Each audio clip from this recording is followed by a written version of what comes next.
The lights of the Palatines. More things ply the waves of the sea than Horace ever imagined.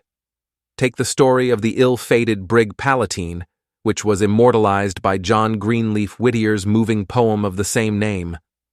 In 1752, the Palatine of the poem sailed from Holland with a cargo of emigrants bound for Philadelphia. According to Whittier's poem, the crew mutinied off Block Island, off the coast of New England, after the ship ran aground. She was set on fire, after which the screams of an unfortunate passenger left on board could be heard above the rumbling of the waves. According to legend, the baleful brig periodically reappears as a blazing fireball on the high seas. Whittier described it thus: "Behold, among coruscating gleams, again, over rocks and seething brine, the flaming wreck of the Palatine. Behold, again, with shimmer and shine, over the rocks and seething brine, the flaming wreck of the Palatine."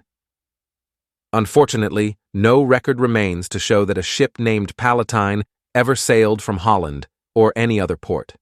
But, at least in this case, the facts are as impressive as the poetic legend. Records show that indeed a ship called the Princess Augusta sailed from Rotterdam in 1738, bound for Philadelphia, and with a contingent of 350 German passengers from the lower and upper Palatinate districts. The voyage began under a bad star. The infected water supply soon killed half the crew and a third of the passengers, including Commander George Long, who died from a sip of that water. Then the Augusta encountered bad weather and stormy seas, which forced her off course.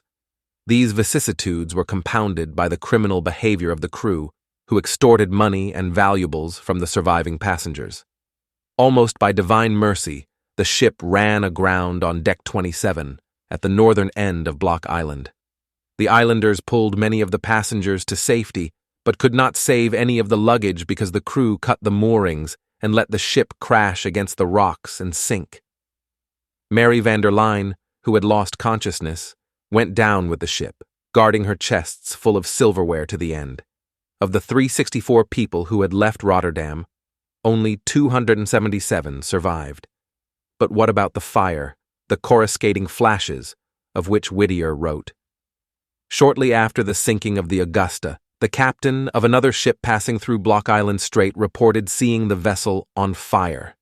Thus he noted in his logbook, "We were so impressed by that sight that we followed the burning ship to her grave in the billows, but could not make out any survivors or wreckage."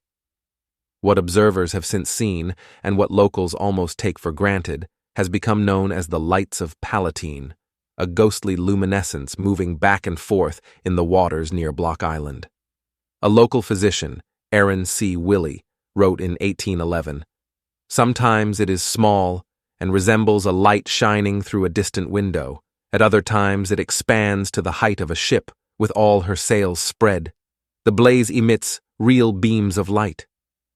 The reason for this wandering brightness, Willie added, would be an interesting subject for philosophical speculation, and also for those who believe that life imitates art in all its ramifications.